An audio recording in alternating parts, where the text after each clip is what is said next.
At my son's funeral, a raw whisper cut through the somber quiet, loud enough for me to hear clearly. I'm not taking care of that old witch. Yet, what she didn't know was that before he passed, my son, Uriah, had transferred all his assets to me in his will. I'm glad to have you here. Follow my story until the end, and comment the city you're watching from so I can see how far my story has reached. The funeral home hung heavy, with the scent of lilies and the palpable weight of grief. I stood beside Uriah's casket, my hand resting gently on the polished mahogany, trying desperately to grasp how my strong, vibrant 35-year-old son could be lying there so utterly still. The doctor had called it a sudden cardiac arrest.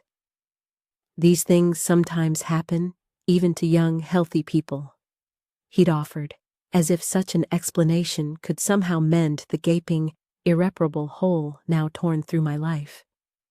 Friends and family drifted around me, a blur in their black attire and hushed, sympathetic voices. I had been accepting condolences for hours, my face fixed in that stoic mask we instinctively don when trying to stave off complete collapse. My fingers unconsciously traced the smooth, wooden edge of the casket, the final physical boundary separating me from my beloved child. It was then that Mr. Patterson, Uriah's attorney, gently touched my elbow.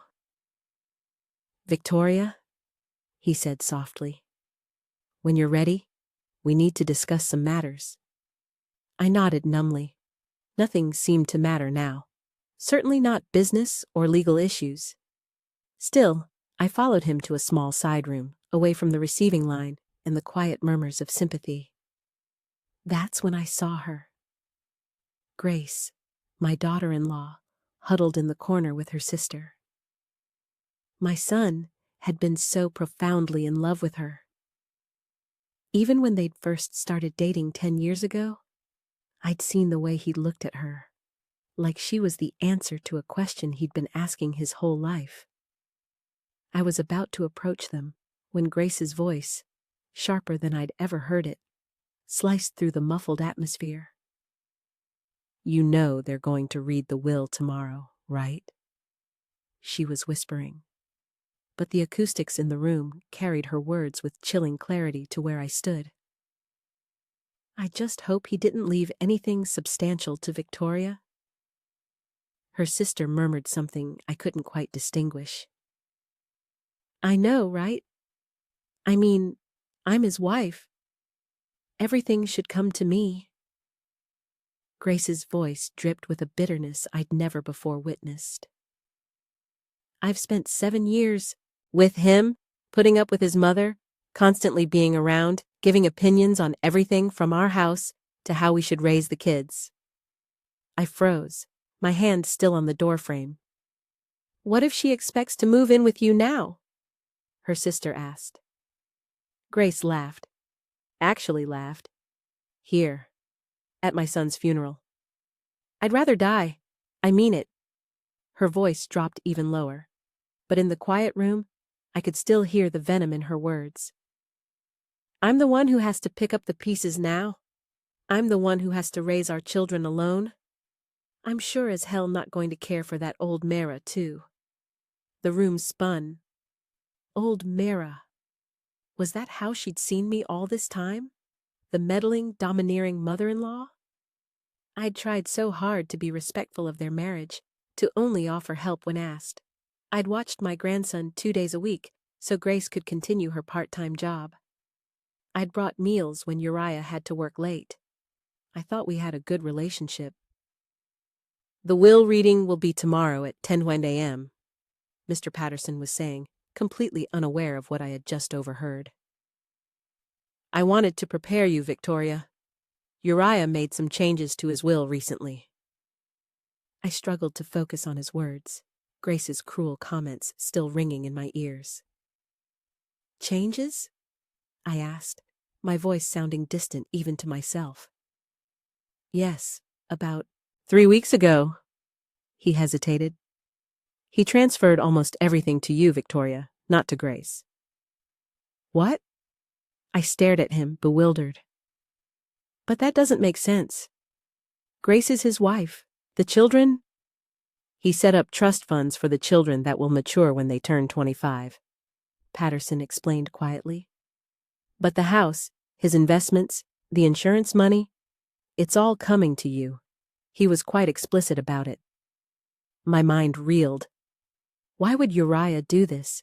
He'd always been thoughtful, deliberate in his decisions. This wasn't a spur-of-the-moment choice. Behind us, Grace had spotted me. Her face shifted instantly from annoyed to a practiced mask of grief, all traces of her earlier contempt vanishing. But I'd seen it now. The real Grace. The one who existed when she thought no one was watching. "Victoria," she said, approaching with arms outstretched for an embrace. "I'm so sorry. We're all just trying to process this horrible loss." As she hugged me, her perfume suffocating, all I could think was, my son knew. Somehow, my son knew exactly who she was, and now I was beginning to understand too. The reading of the will was everything I dreaded and more. Grace sat across from me at the conference table, her face a storm of barely contained rage as Mr. Patterson calmly confirmed what he'd told me at the funeral. Uriah had indeed changed his will just 3 weeks before his death, leaving almost everything to me instead of her. "This can't be legal," Grace snapped, her perfectly manicured nails digging into the leather portfolio she'd brought. "He was obviously not in his right mind." "I assure you, Mrs. Carson, your husband was of sound mind and body when he made these changes," Mr. Patterson said, his voice carrying the practiced calm of someone who'd weathered many family disputes. He was quite adamant about his decisions. The drive home afterward was a blur. Grace had stormed out of the office, refusing to speak to me. Part of me wanted to reach out, to try to understand, to maintain some connection to my grandchildren. But the memory of her words at the funeral, "I'm sure as hell not going to care for that old Mira," kept me silent. 3 days later, I stood in Uriah's home office, surrounded by the remnants of my son's life. Grace had reluctantly given me the key, claiming she couldn't bear to sort through his things yet. The house felt hollow, abandoned.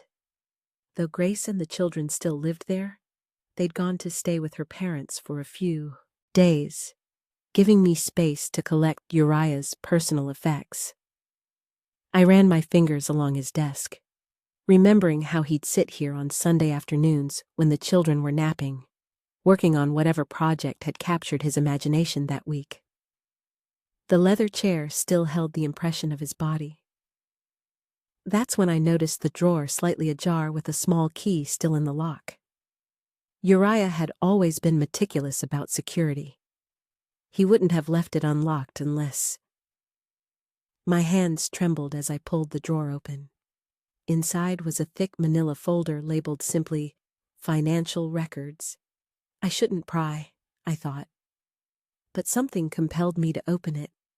What I found inside made my blood run cold. Credit card statements, loan applications, bank notices, dozens of them spanning the last 2 years.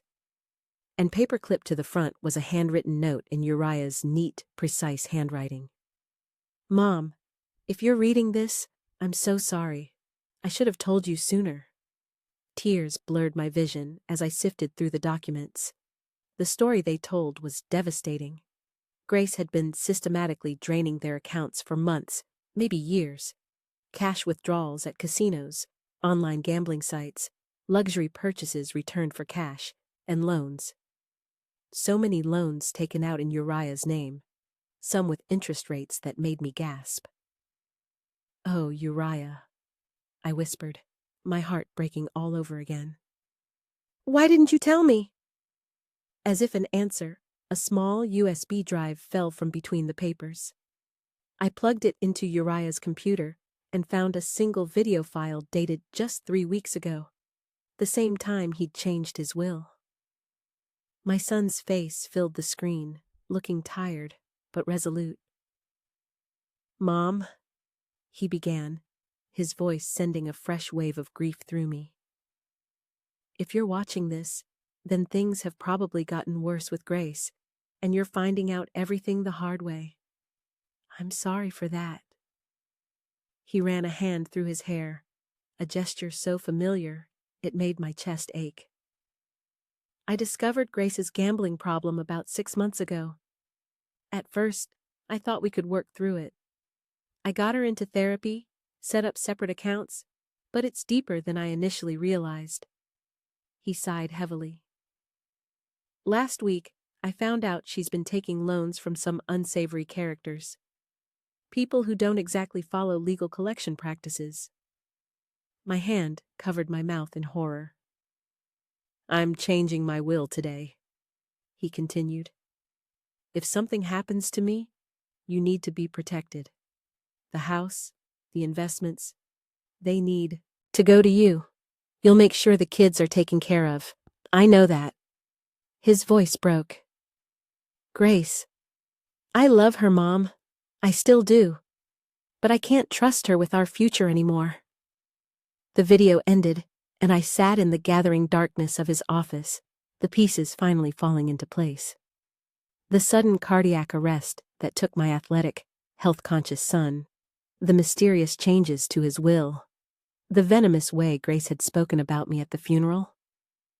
Had the stress of Grace's betrayal contributed to his heart attack, or was there something even more sinister at play?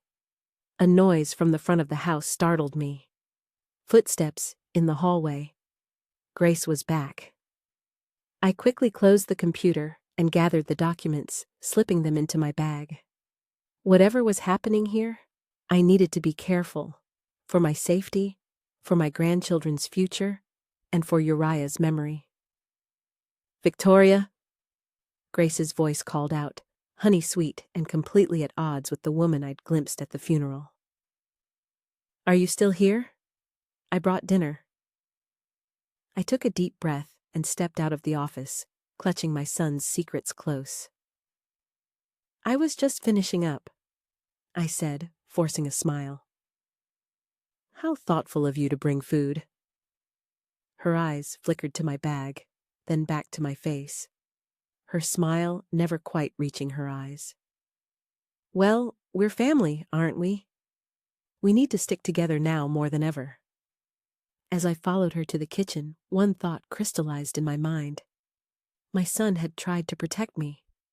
Now it was my turn to protect what he'd left behind. 2 months after Uriah's funeral, my world had shrunk to the size of my living room. The phone rarely rang anymore. The invitations to community events had stopped coming. My weekly bridge club had regretfully informed me that they were restructuring the groups, and somehow there wasn't room for me anymore. I knew who was behind it all. Grace had always been popular in our small community, charming, beautiful, and skilled at presenting herself as the perfect wife and mother. Now, she was equally skilled at presenting herself as the grieving widow, cruelly deprived of her rightful inheritance by a greedy mother-in-law. "Did you hear what Victoria did to poor Grace?" I'd overheard Mrs. Pembroke whispering to another woman at the grocery store last week. "Taking everything after Uriah died, leaving Grace and those poor children with practically nothing. And after all Grace did, caring for Victoria when she had that hip surgery last year, I'd abandoned my cart and left without the groceries I needed, my cheeks burning with humiliation." The narrative Grace had spun bore no resemblance to reality. She'd visited me exactly twice during my recovery, both times with Uriah. But the community had embraced it wholly. Even worse was what she'd done with my grandchildren.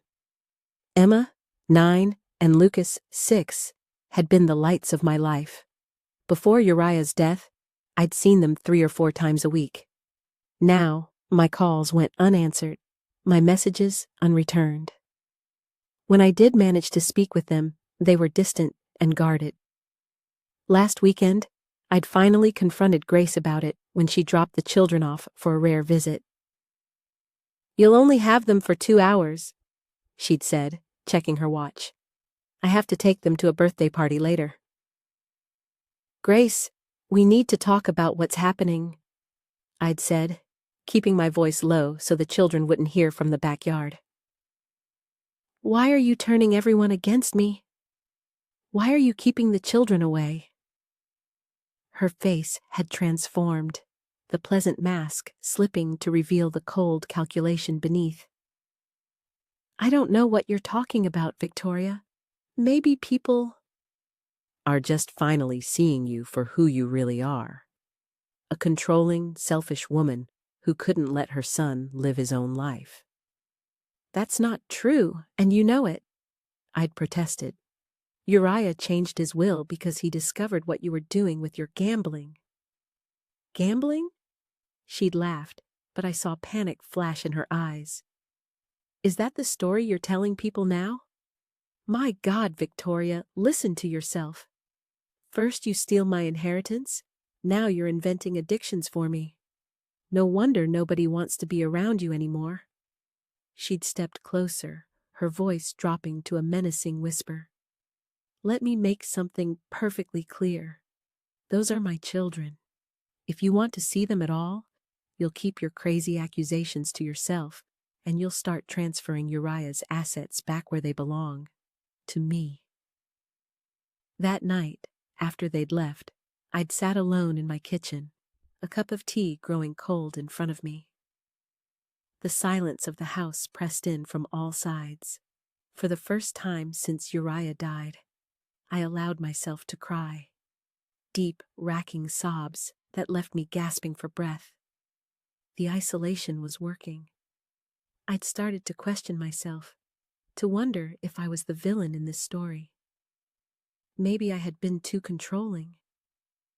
Maybe Uriah had changed his will for other reasons. Maybe Grace's gambling wasn't as serious as I'd thought.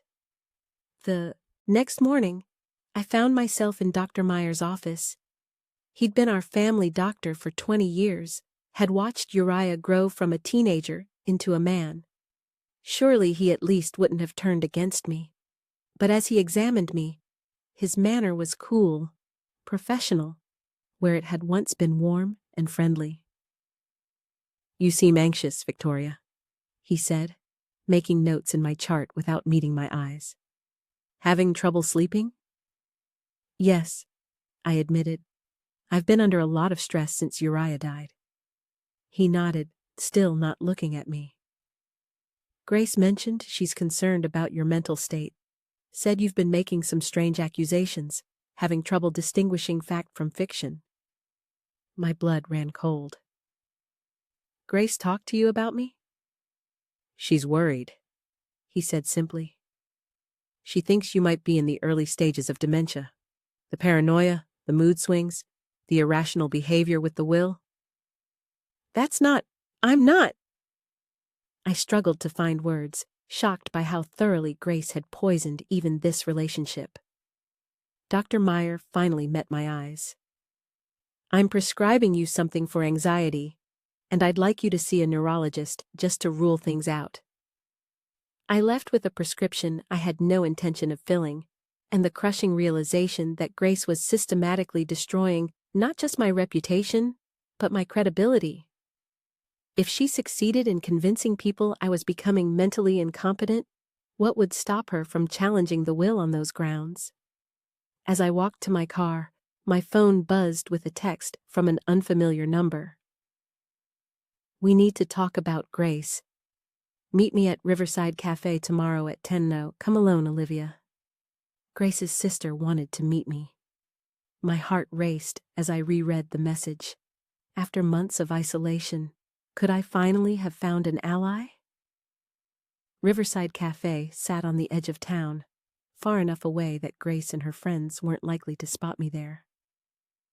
I arrived early, choosing a corner table with my back to the wall where I could see everyone who entered. The waitress brought me coffee, with a smile that held no judgment or pity, the first such smile I'd received in weeks. Exactly at 10, Olivia walked in. She was Grace's younger sister, but they couldn't have been more different. Where Grace was polished and perfect, Olivia was natural and relaxed. Today, she wore jeans and a simple sweater, her dark hair pulled back in a ponytail. She spotted me immediately and walked over, sliding into the seat across from me without a greeting. "Did anyone see you? Come here," she asked, her voice low. I shook my head. "I don't think so, Olivia. Why all the secrecy? What's this about?" She took a deep breath, fidgeting with the paper napkin in front of her. "I've been wanting to talk to you since the funeral, but Grace watches me like a hawk. She knows I've never approved of how she treats people." The waitress approached, and Olivia ordered coffee, waiting until we were alone again before continuing. "Victoria, I need you to know that I believe you about everything. The gambling, the loans, all of it." My hands trembled as I set my cup down. "You do? But how?" "Because I've seen it before." Olivia's expression hardened. "This isn't the first time. Grace has done this. Before she met Uriah, she was engaged to a man named Derek. Wealthy family, good prospects. She nearly destroyed him financially before his parents intervened." A dull roar filled my ears as Olivia continued, explaining how Grace had exhibited these patterns their entire lives, finding vulnerable people, charming them, then exploiting them for her own gain. "Our parents enabled it," Olivia said, disgust evident in her voice. "They thought her beauty and charm were her gifts, and they should be used to secure her future. They encouraged her to find wealthy men, to do whatever it took to maintain a certain lifestyle." "But she seemed to love Uriah," I protested weakly. "They appeared happy." Olivia's smile was sad. "Grace is an excellent actress, and maybe she did love him in her way. But when she loves something, she consumes it. She takes and takes until there's nothing left." She reached into her bag and pulled out a small notebook.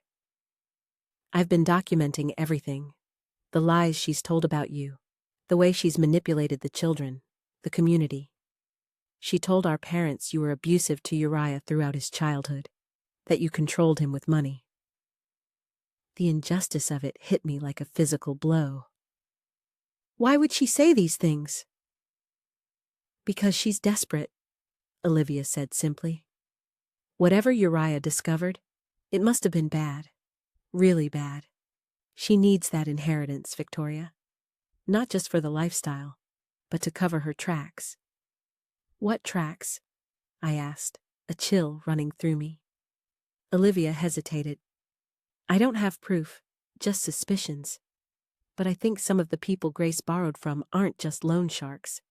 I think they might be connected to more serious criminals." The cafe suddenly felt too small, too exposed. "Are you saying—" "I'm saying you need to be careful," Olivia cut in. "Grace isn't just spreading rumors to be petty. She's methodically destroying your credibility because she's afraid of what you might discover. The dementia story. Classic Grace. She did the same thing to our grandmother when the old lady caught her stealing jewelry." My mind raced, connecting dots I hadn't seen before. The way Dr. Meyer had looked at me. The community's sudden rejection. The children's strange behavior. "She's gaslighting me," I said, the term coming from an article I'd read years ago. "Making me doubt my own sanity." "Exactly." Olivia nodded vigorously. "And she's good at it. She's had plenty of practice." I thought of all the months I'd spent questioning myself, wondering if I really was the villain in this story. The relief of being believed, of having my experiences validated, was overwhelming. "What should I do?" I asked, hating the tremor in my voice. "Document everything," Olivia said firmly. "Every strange interaction, every rumor that gets back to you, every time she restricts access to the children. And don't take anything she gives you. No food, no drinks, no medication." "You think she would—" I couldn't even finish the sentence.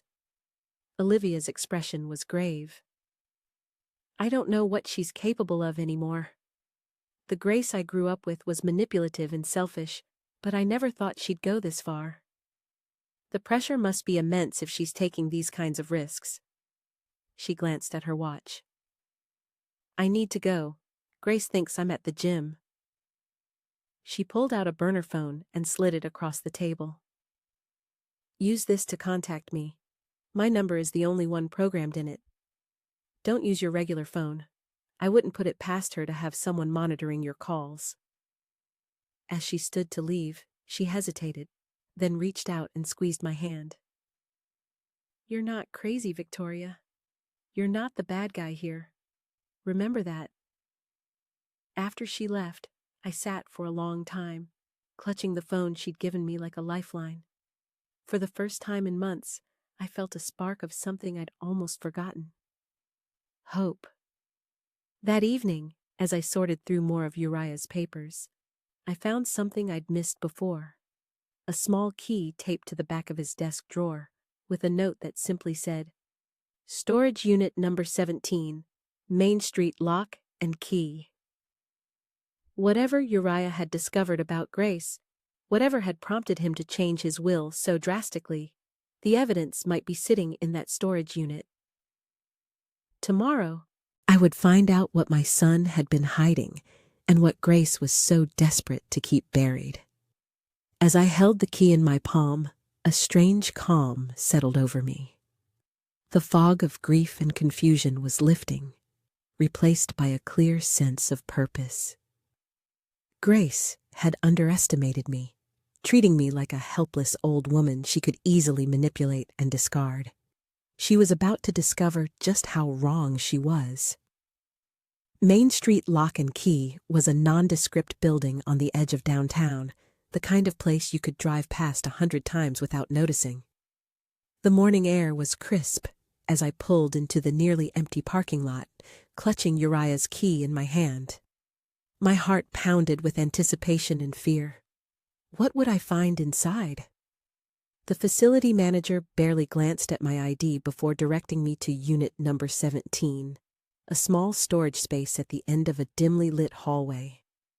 The lock turned with a satisfying click, and I pulled up the rolling metal door. Inside, neatly organized and labeled, were dozens of boxes. But what caught my eye immediately was a large whiteboard propped against the back wall, covered in Uriah's precise handwriting. It was a timeline stretching back 3 years, documenting Grace's activities in meticulous detail. Cash withdrawals, casino visits, online gambling accounts, unexplained absences. Each entry was annotated with dates, amounts, and sometimes photographs. "Oh, Uriah," I whispered, tracing my fingers over his handwriting. "You were investigating her." One box was labeled simply Evidence. Inside, I found bank statements, credit card bills, loan documents, all carefully organized. But it was the USB drive at the bottom that made my hands shake. I slipped it into my pocket, knowing I needed to review it somewhere private. The storage unit contained something else, a leather-bound journal. The first entry was dated 3 years ago, just after Emma's 6th birthday. The final entry was dated 4 days before Uriah's death. "I confronted Grace today," the last entry read. "Showed her what I've found. She denied everything at first, then became hysterical. Says, 'I don't understand the pressure she's been under.' She's right. I don't understand how anyone could gamble away our children's future, could put us in debt to the kind of people who make threats. She begged me not to tell anyone, especially not Mom. Said she'd get help, that we could work through this. I want to believe her. For the kids' sake, I need to believe her. But I've changed the will. Today, just in case. If anything happens to me, Mom will make sure the kids are protected." Tears blurred my vision as I closed the journal. Uriah had known everything and had confronted Grace just 4 days before his sudden cardiac arrest. I spent hours in that storage unit, photographing documents, reading through Uriah's notes, assembling the pieces of a puzzle I'd never wanted to solve. By the time I left, slipping the most crucial evidence into my purse. I was a different woman than the one who had arrived that morning. The fog of grief and self-doubt had burned away, replaced by a cold, clear purpose. Grace had to be stopped, not just for me, but for my grandchildren. That afternoon, I called Olivia from the burner phone. "I found Uriah's evidence," I told her, my voice steadier than it had been in months. "It's worse than we thought. I think Grace might have had something to do with Uriah's death." Olivia's sharp intake of breath was audible. That's a serious accusation, Victoria." "I know, and I can't prove it, not yet. But Uriah confronted her about the gambling just days before he died. And look at how systematically she's worked to discredit me since then. She's terrified I'll discover the truth." "What are you going to do?" Olivia asked. "Fight back," I said simply. "Will you help me?" 2 days later, Olivia and I met with Dr. Carlson, a respected neurologist in the next town over, someone with no connection to Grace or her social circle. I underwent a complete workup, cognitive tests, brain scans, the works. "Mrs. Carson," Dr. Carlson said when the results came back, "I can state with absolute certainty that you show no signs of dementia or cognitive impairment. In fact, your mental acuity is exceptional for a woman of any age." I asked for his findings in writing, which he provided, along with a statement addressing the concerns that had been raised about my mental state. Next, I hired a private investigator named Marcus, a referral from Olivia. He was expensive, but with access to Uriah's money, that was no longer a concern. "I need documentation of everything Grace is doing," I told him. "The rumors she's spreading, the people she's meeting with, all of it. And I need to know who she borrowed money from." Meanwhile, I began rebuilding my social connections, starting with Barbara, my oldest friend, who had withdrawn from me after hearing Grace's rumors. "I've missed you," I said simply when she cautiously accepted my invitation to coffee. Barbara looked uncomfortable. "I heard some things, Victoria, about how you treated Uriah, about the will." I slid Dr. Carlson's report across the table. "Grace has been telling people I have dementia. This proves I don't. She's also told people I was abusive to Uriah. I have decades of birthday cards, letters, and photographs that show otherwise." I met Barbara's eyes. "She's destroying my reputation because she's afraid of what I know." Slowly, methodically, I began to reclaim my life. I joined a new bridge club in the neighboring town. I volunteered at the library, where the head librarian, who had never liked Grace, welcomed me warmly. I started a blog documenting my journey as a widow, carefully writing about my grief without mentioning the darker currents beneath. Each small victory strengthened me. Each piece of evidence Marcus uncovered, and there were many, confirmed what I already knew. Grace was desperate, dangerous, and coming undone. The final piece fell into place when Marcus discovered who had loaned Grace money, a man named Vincent Carrera, who had connections to organized crime in Chicago. "She owes him over $200,000, Marcus told me gravely, "and his kind don't extend payment terms." 2 days later, I invited Grace and the children to dinner. It was time for a confrontation, but this time I would be the one in control. As I set the table that evening, I felt oddly calm. The doorbell rang and I squared my shoulders, ready to face the woman who had tried to destroy me. But I wasn't defenseless anymore. I had truth on my side, and more importantly, evidence. Game on, Grace. Game on. 3 years have passed since that fateful dinner with Grace. I still remember how she arrived at my house, all perfect makeup and forced smiles, the children trailing behind her. "Grandma!" Emma had cried, running to hug me. At 9, she was still young enough to be openly affectionate.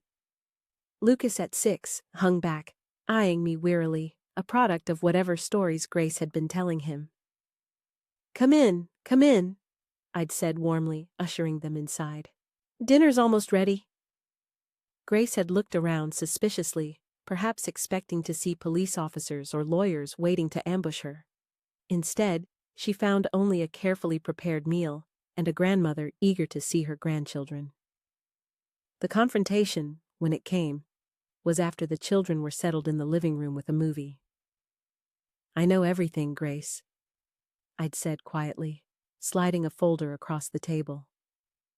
The gambling, the loans from Vincent Carrera, the lies you've spread about me. Her face had drained of color. I don't know what you're— Please don't insult my intelligence, I'd interrupted. Uriah documented it all before he died. I found his storage unit. For a moment, genuine fear had flashed in her eyes. Then her expression hardened. So what? It's your word against mine. Everyone already thinks you're losing your mind. I'd smiled then, a small, satisfied smile. Not anymore, they don't. I have a neurological workup proving I'm completely sound. I have statements from your sister confirming your history of manipulation. I have evidence that you owe $200,000 to a man connected to organized crime, and I have all of Uriah's documentation. Her hands had trembled as she reached for her wine glass. What do you want? A truce, I'd said simply. I don't want to destroy you, Grace. I just want to be part of my grandchildren's lives. I want the rumors to stop. I want peace. She'd studied me, perhaps searching for weakness or deception.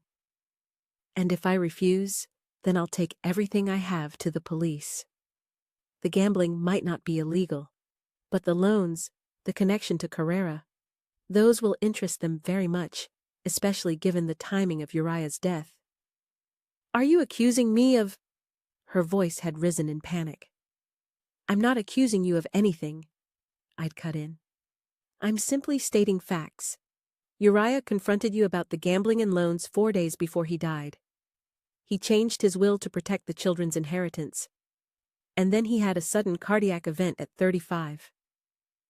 Grace had collapsed back in her chair, her facade crumbling completely.